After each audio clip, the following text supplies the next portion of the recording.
Hi readers, Mrs. Huber here again. I wanted to give you another strategy that you might use while We're doing great. novels. So writers, sometimes when I'm reading books, they ask, there's other questions that come up in my mind that I'm wondering about, what is this that they're trying to teach me? The writers or the authors are using real-life details and facts to inform their writing.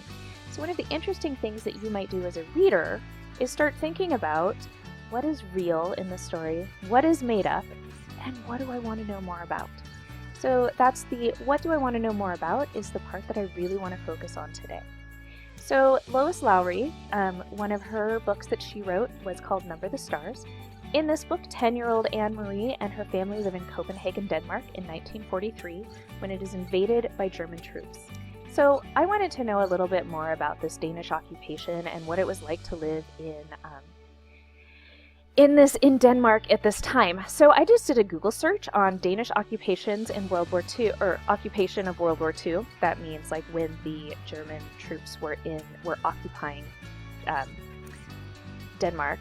And I came up with these 3 articles, and one of them was why 90% of the Danish Jews survived the Holocaust, and it had a lot of information about the Danish resistance.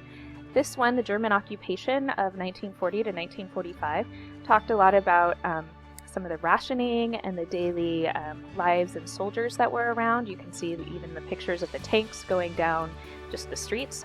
And what my notebook might look like is something like I might find a map of Denmark, and that might help me to picture where in this world this is. And I might write, the book takes place in Denmark during World War II. The Johansons and Rosens live in Copenhagen. They travel to Gilleleje, where Mrs. Johanson's brother Heinrich lives.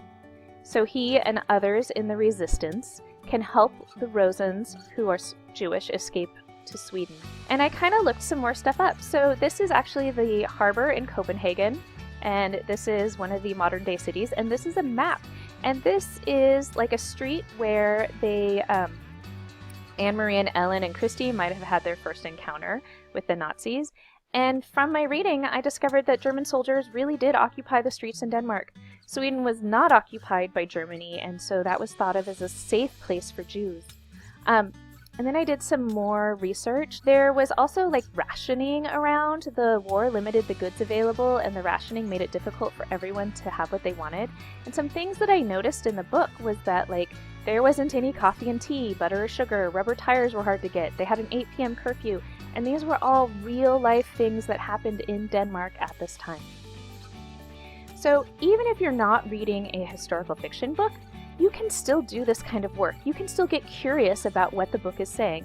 So another book that I was thinking about was Harry Potter.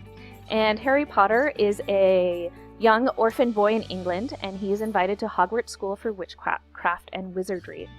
So one of the things that interested me with Harry Potter was their school system and the way that schools were organized. I have never personally been to an English boarding school, and so the way that they did things was kind of interesting. So I thought I'd look up more.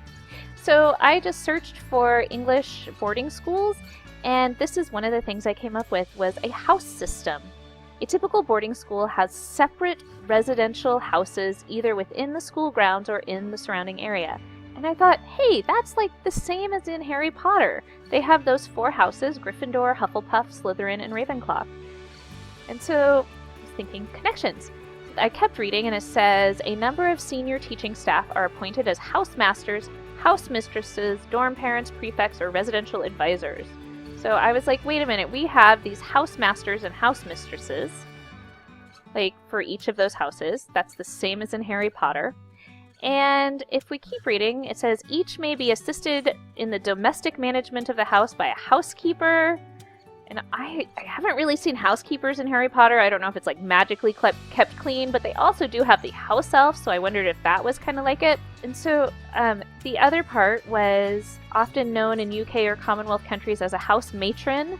And I kind of thought the fat lady who lets people in and out of Gryffindor, she kind of reminded me of a house matron. And so I wondered if that was where J.K. Rowling kind of got that idea.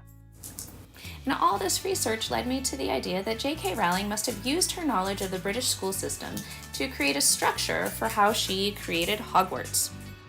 So to review, writers often use real-life details and facts to inform their writing. One of the thinking strategies that we can do is be thinking about, like, what is real, what is made up, and what do I want to know more about? And then go do some research and start writing. See what you discover, see what you learn. Get curious, readers.